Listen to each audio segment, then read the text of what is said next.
नमस्कार, आप देख रहे हैं एनबी न्यूज। आपके साथ मैं हूं पूजा परमार। राजस्थान में गहलोत सरकार पर संकट के बादल मंडरा रहे हैं।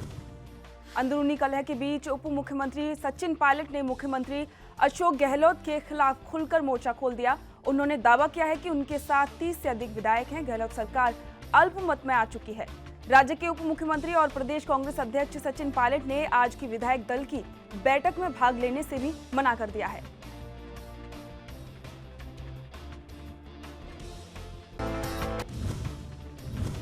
दूसरी तरफ कांग्रेस ने कहा है कि गहलोत सरकार पूरी तरह से सुरक्षित है और अपना कार्यकाल पूरा करेगी।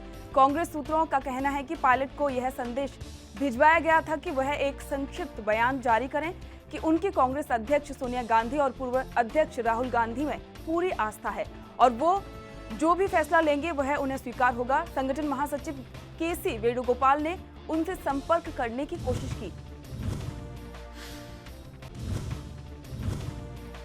राजस्थान में गहराते राजनीतिक संकट के बीच सूबे के उप मुख्यमंत्री सचिन पायलट ने बीजेपी नेता ज्योतिरादित्य सिंधिया से मुलाकात की है।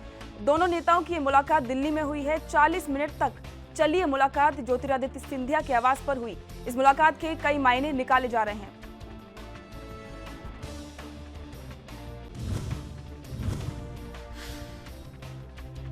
बता दें कि सीएम अशोक गहलोत से सचिन पायलट नाराज चल रहे हैं। सचिन पायलट का आरोप है कि अशोक गहलोत उन्हें नजरअंदाज कर रहे हैं। सरकार के फैसलों में उन्हें अहमियत नहीं दी जाती। वहीं गहलोत खेमे का आरोप है कि सचिन पायलट भारतीय जनता पार्टी के संपर्क में हैं।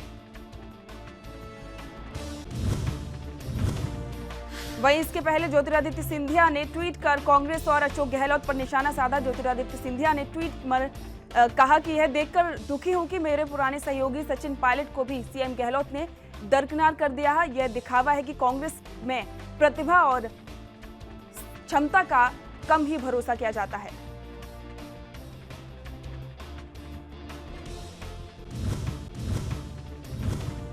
कांग्रेस महासचिव प्रियंका गांधी लगातार उत्तर प्रदेश की योगी सरकार पर हमलावार हैं। उत्तर प्रदेश से जुड़े मामलों पर ट्वीट कर योगी सरकार को घेरने में प्रियंका गांधी बिल्कुल भी पीछे नहीं है।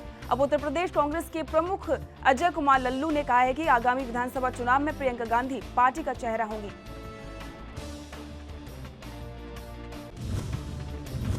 जानकारी के मुताबिक कांग्रेस अध्यक्ष अजय कुमार लल्लू ने कहा कि कांग्रेस महासचिव प्रियंका गांधी वाड्रा साल 2022 के उत्तर प्रदेश विधानसभा चुनावों में पार्टी का चेहरा होंगी। इसके अलावा उन्होंने यह भी स्पष्ट किया है कि कांग्रेस किसी भी राजनीतिक दल के साथ गठबंधन नहीं करेगी, लेकिन जनता, लोक, युवाओं, किसानों, गरीबों, दलितों, शोषणों के साथ गठजोड़ होगा।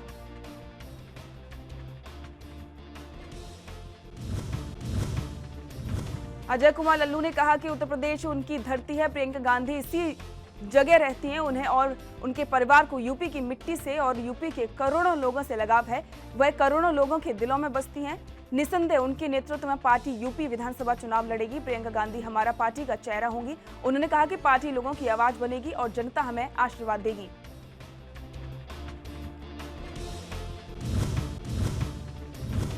एनसीपी के अध्यक्ष शरद पवार ने कहा कि मौजूदा वित्तीय स्थिति को देखते हुए भारत को पूर्व प्रधानमंत्री जैसे एक आर्थिक विशेषज्ञ की जरूरत है। पवार ने उन दिनों को याद किया जब 1990 की शुरुआत में देश वित्तीय संकट से गुजर रहा था और मनमोहन सिंह वित्त मंत्री थे और वो एक केंद्रीय मंत्री थे।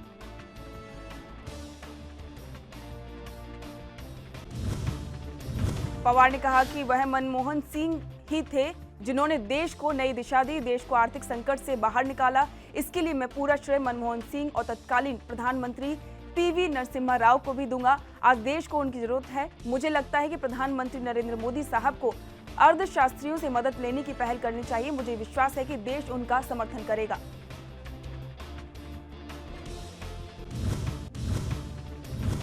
देश में जहां कोरोना वायरस संक्रमण के मामले 8.5 लाख के करीब पहुंच गए हैं, वहीं आने वाले दिनों में बेंगलुरु, पुणे समेत कई शहरों के अधिकारी अलग अलग अवधियों के लिए लॉकडाउन फिर लागू करने की तैयारी में हैं।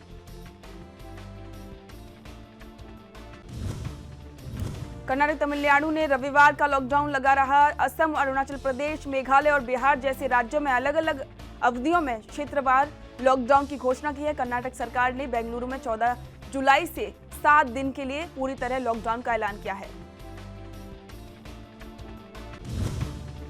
तमिलनाडु सरकार ने मदुरई और आसपास के क्षेत्रों में पाबंदियां 14 जुलाई तक बढ़ा दी हैं। महाराष्ट्र सरकार ने पहले ही पुणे और पिपरी चिचवाड़ में 13 से 23 जुलाई तक व्यापक लॉकडाउन की घोषणा की थी। राज्य सरकार ने मुंबई के आसपास के क्षेत्रों में भी इसी तरह बंद की घोषणा की थी।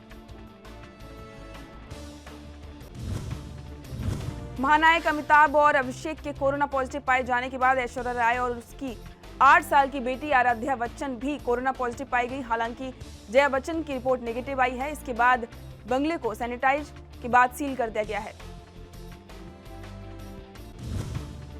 नेपाल के प्रधानमंत्री केपी शर्मा ओली ने कोविड-19 से संक्रमित पाए गए मेगा स्टार अमिताभ बच्चन और उनके बेटे अभिषेक बच्चन की शीघ्र स्वास्थ्य होने की कामना की। ओली ने ट्वीट किया, मैं भारत के महान कलाकार अमिताभ बच्चन और उनके बेटे जूनियर बच्चन को अच्छे स्वास्थ्य एवं शीघ्र ठीक होने की कामना कर रहा हूं। बॉलीवुड के महानायक अमिताभ बच्चन के कोरोना पॉजिटिव होने के बाद से ही फैंस उनके लिए दुआएं कर रहे हैं। देश के कई हिस्सों में अमिताभ के बेहतर स्वास्थ्य के लिए पूजा अर्चना की जा रही है। वहीं कई फैंस सोशल मीडिया के सहारे अमिताभ के ठीक होने की कामना कर रहे हैं। अमिताभ ने अपने 2 ट्वीट्स के सहारे उन सभी लोगों का शुक्रिया अदा किया है। अमिताभ ने उन सभी लोगों का शुक्रिया अदा किया है जो उनके लिए प्रार्थनाएं कर रहे हैं। अमिताभ ने ट्वीट कर लिखा, मेरे लिए ये मुमकिन नहीं हो पाएगा कि आपने मेरे अभिषेक, ऐश्वर्या और आराध्या के लिए जो प्रार्थनाएं की हैं उन पर मैं प्रतिक्रिया दे पाऊं, लेकिन मैं हाथ जोड़कर सिर्फ यही कहना चाहता हूं कि आप सभी के प्यार और मोहब्बत का शुक्रिया। देश में कोरोना वायरस का संक्रमण कम होने का नाम नहीं ले रहा है। देश के अलग अलग इलाकों में कोरोना संक्रमण रोकने के लिए कई गतिविधियों पर पाबंदी भी लगाई जा रही है। बता दें कि लगातार राज्य में कोरोना के बढ़ते मामले लगातार बढ़ते ही जा रहे हैं। अब उत्तर प्रदेश में वाराणसी में आने वाले एक सप्ताह तक कई गतिविधियों के लिए नए निर्देश जारी किए गए हैं। वाराणसी में आने वाले एक सप्ताह के लिए सोमवार से शुक्रवार तक सभी दुकानें, बाजार, मॉल, निजी और सरकारी ऑफिस, दवाई, पेट्रोल पंप समेत घूमने वाले वेंडर के साथ सभी आर्थिक गतिविधियां शाम 4 बजे तक ही होंगी। इसके बाद सभी गतिविधियों को बंद करना अनिवार्य होगा। इसके अलावा शनिवार और रविवार को साप्ताहिक बंद रहेगा। हरियाणा के सीएमओ ने हरियाणा बाढ़ के 11वीं में प्रवेश लेने वाले छात्रों के लिए दिशा निर्देश जारी किए हैं। उन्होंने कहा है कि जो छात्र हरियाणा बाढ़ से 10वीं कक्षा पास हुए हैं और वो राज्य के सरकारी स्कूलों में 11वीं कक्षा में दाखिल लेना चाहते हैं, उन्हें अपनी कक्षा का परिणाम और जरूरी दस्तावेज व्हाट्सएप के जरिए संबंधित स्कूल के प्रधानाध्यापक को भेज सकते हैं। उन्हें कोई शुल्क जमा करने की जरूरत नहीं है। मध्य प्रदेश में मंत्रिमंडल विस्तार के 10 दिनों के बाद विभागों का बंटवारा कर दिया गया है। सीएम शिवराज सिंह चौहान ने सोमवार को 28 नए मंत्रियों के विभागों का बंटवारा किया। गोपाल भार्गव को लोक निर्माण और कुटीर एवं ग्रामोद्योग विभाग की जिम्मेदारी दी गई है। विजय शाह को वन मंत्री, विसाहू लाल सिंह को खाद्य नागरिक आपूर्ति एवं उपभोक्ता संरक्षण विभाग का मंत्री बनाया गया है।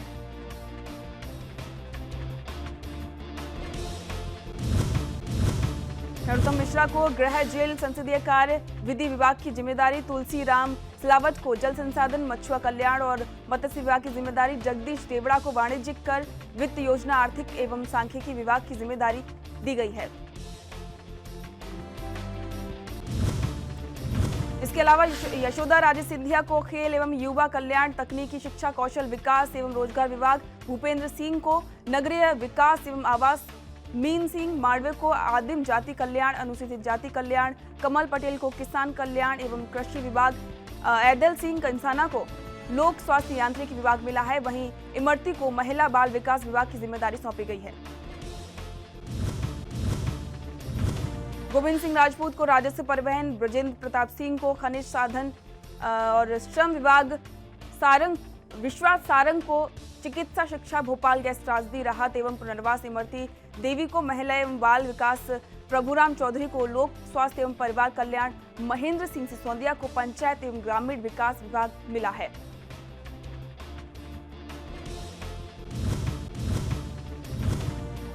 कोविड-19 के बढ़ते मामलों को लेकर यूपी में हुए लॉकडाउन को देखते हुए आज एएसपी सिटी ऊधम सिंह नगर देवेंद्र पींचा ने सीतारंग क्षेत्र के लगते हुए सीमावर्ती क्षेत्रों का दौरा किया और सतर्कता बरतने के लिए निर्देश दिए। एएसपी सिटी देवेंद्र पींचा ने बताया कि कोरोना महामारी के बढ़ते मामलों को देखते हुए यूपी में लॉकडाउन किया गया है। ऊधम सिंह नगर जिले से सटे यूपी बॉर्डर पीलीभीत जिले के सीमावर्ती क्षेत्रों में सतर्कता बढ़ा दी गई है। सितारगंज के अमरिया संपर्क मार्ग पर भी पुलिस बल और डॉक्टरों की टीम लगी है और यूपी बॉर्डर से किसी को भी नहीं आने दिया जा रहा है। उत्तराखंड के काशीपुर में कोरोना संक्रमण के तेजी से बढ़ते मामलों को लेकर स्थानीय प्रशासन चिंता में है। सुरक्षा के तौर पर 14 जुलाई तक लॉकडाउन के फैसले के बाद पुलिस प्रशासन लॉकडाउन का पालन करवाने के लिए सड़कों पर उतर गया है। वहीं स्वास्थ्य विभाग की टीम भी जिला मुख्य चिकित्सा अधिकारी के नेतृत्व में कंटेनमेंट जोन में लोगों की रैपिड एंटीजन टेस्ट के तहत जांच कर रही है और जिले में लगातार कोरोना के मामले बढ़ते जा रहे हैं। यूपी के संभल में सरेआम हुए ट्रैक्टर लूट कांड का पुलिस ने खुलासा कर दिया है। 2 आरोपियों समेत लूटा और ट्रैक्टर बरामद किया है। ट्रैक्टर मालिक पर जानलेवा हमला कर ट्रैक्टर को ले जाने का ये मामला जनपद संभल की कोतवाली गुन्नौर इलाके में नरोरा असदपुर रोड का है। जानकारी के मुताबिक ट्रैक्टर को रिपेयर कराने गए मालिक पर बदमाशों ने हमला कर दिया था और उसके बाद ट्रैक्टर को बदमाश लूट ले गए थे। पुलिस ने घटना का खुलासा करते हुए लूटे गए ट्रैक्टर को बरामद कर लिया है, साथ ही 2 आरोपियों को गिरफ्तार किया है। मध्य प्रदेश के नरसिंहपुर में एक बार फिर से एक दलित नाबालिग युवती 2 युवकों की हैवानियत का शिकार हो गई। मामला नरसिंहपुर के गोटेगांव थाना अंतर्गत कुमझौर गांव का है, जहां 16 साल की दलित युवती को गांव का ही संतोष पटेल और उसके साथी घर से अपहरण करके गांव के बाहर स्कूल के पास ले गए, जहां आरोपियों ने पहले नाबालिग से जमकर मारपीट की और फिर उसके साथ जबरदस्ती करने की कोशिश की। मामले पर पीड़िता का कहना है कि आरोपी कई दिनों से परेशान कर रहा था और उसकी मां को जान से मारने की भी धमकी दे रहा था, जिसकी शिकायत वो गोटेगांव थाने में करने गई थी, लेकिन उसकी शिकायत नहीं लिखी गई।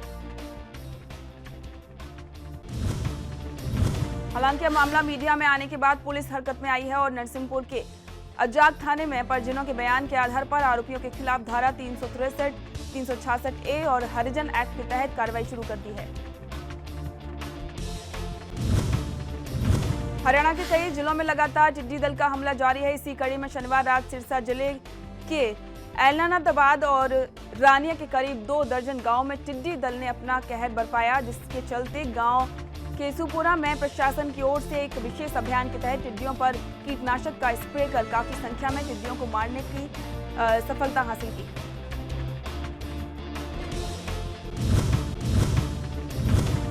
इसके अलावा प्रशासन ने उमेदपुरा, कोटली और माधो सिंघाना के खेतों में भी कीटनाशक छिड़कने का अभियान चलाया गया। अभियान के बावजूद अभी भी काफी संख्या में टिड्डियां किसानों की परेशानी का सबब बनी हुई हैं, जिसके चलते किसानों अपने स्तर पर परिवार के सभी सदस्यों को साथ मिलकर थाली, बर्तन, पीपा और धुआं करके फसल को बचाने की कोशिश कर रहे हैं। वहीं किसानों ने सरकार से नष्ट हुई फसलों के मुआवजे की मांग की है। मध्य प्रदेश में भी सियासी घमासान जारी है। भोपाल में मुख्यमंत्री शिवराज सिंह चौहान की मौजूदगी में बड़ा मलहरा से कांग्रेस विधायक प्रद्युम्न सिंह लोधी ने आज भारतीय जनता पार्टी की सदस्यता ली और आज ही उन्हें कैबिनेट मंत्री का दर्जा भी दे दिया गया है। बीजेपी में शामिल हुए प्रद्युम्न सिंह लोधी को Madhya Pradesh state civil supply corporation limited का अध्यक्ष नियुक्त किया गया है और साथ में कैबिनेट मंत्री का दर्जा भी दिया गया है।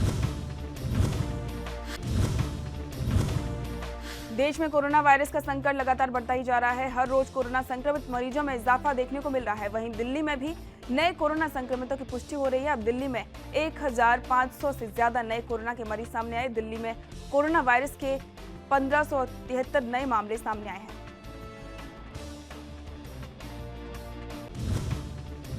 महाराष्ट्र में कोरोना वायरस का संक्रमण लगातार बढ़ता जा रहा है। देश में महाराष्ट्र कोरोना वायरस के कारण सबसे ज्यादा प्रभावित राज्य है।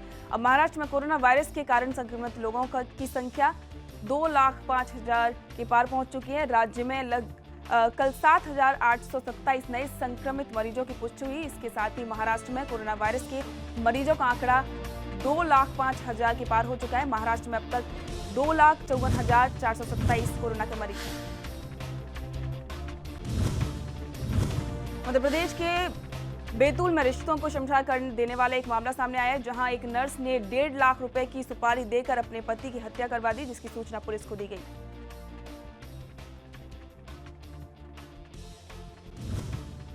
इस पूरे घटनाक्रम का खुलासा करते हुए पुलिस ने बताया कि इस मामले में मृतक पति की पत्नी समेत 7 आरोपियों को गिरफ्तार किया गया है।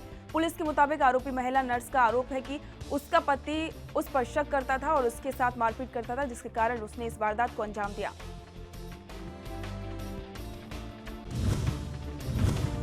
चीन से फैले कोरोना वायरस ने दुनिया भर में हाहाकार मचा दिया है। कोरोना से संक्रमित मरीजों की संख्या लगातार तेजी से बढ़ रही है। दुनिया में 1,54,000 मामले सामने आए हैं, जबकि 3,952 लोगों की मौत हो चुकी है। बल्डोमोटर के मुताबिक दुनिया में 1,30,27,000 से ज्यादा लोग संक्रमित हैं, जबकि मरने वालों की संख्या 5,71,000 के पार पहुंच गई है। हालांकि राहत की बात यह है कि ठीक होने वालों का आंकड़ा भी लगातार बढ़ रहा है। अब तक 75 लाख से ज्यादा लोग इस बीमारी से उबर चुके हैं। दुनिया भर में अभी भी 48,81,000 एक्टिव केस हैं और इनका इलाज जारी है। अमेरिका अभी भी कोरोना से सबसे ज्यादा प्रभावित देशों की लिस्ट में सबसे ऊपर है। यहां अब तक 34 लाख से ज्यादा लोग संक्रमण के शिकार हो चुके हैं, जबकि 1,37,000 से ज्यादा लोग की यहां पर जान जा चुकी है। वहीं ब्राजील में भी कोरोना का कहर बरकरार है। ब्राजील में 18 लाख से ज्यादा लोग वायरस से संक्रमित हैं। ब्राजील के बाद भारत और रूस में संक्रमितों की संख्या दुनिया में सबसे ज्यादा तेजी से बढ़ रही है।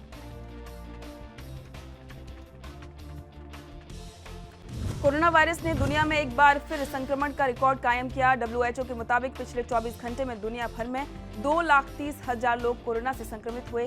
संयुक्त राष्ट्र की सबसे बड़ी स्वास्थ्य संस्था WHO ने कहा कि कोरोना से प्रभावित देशों में अमेरिका एक बार फिर नंबर 1 रहा। यहां पर पिछले 24 घंटों में 66,000 से ज्यादा कोरोना पॉजिटिव केस रिकॉर्ड किए गए।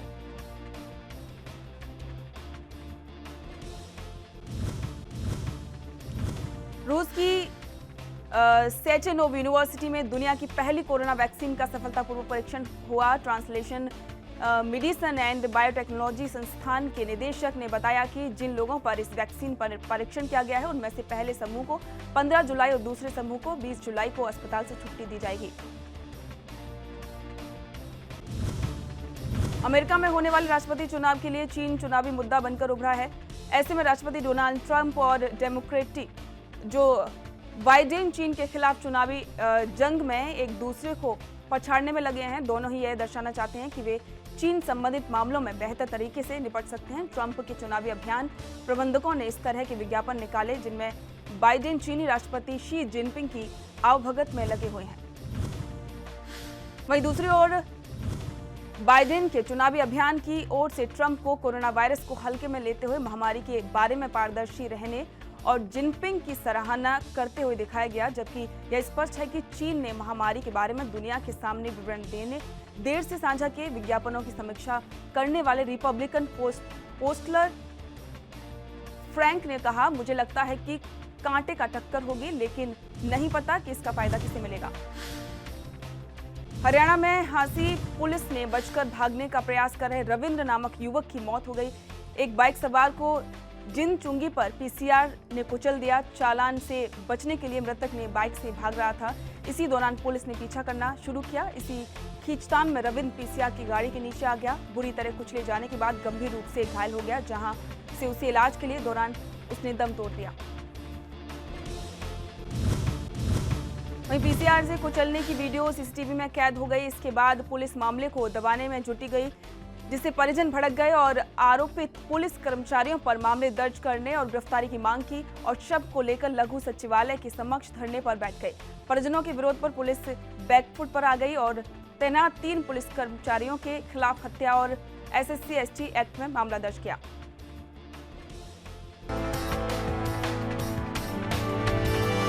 देश दुनिया की खबरों के लिए ANB न्यूज को सब्सक्राइब करें और बेल आइकन दबाएं।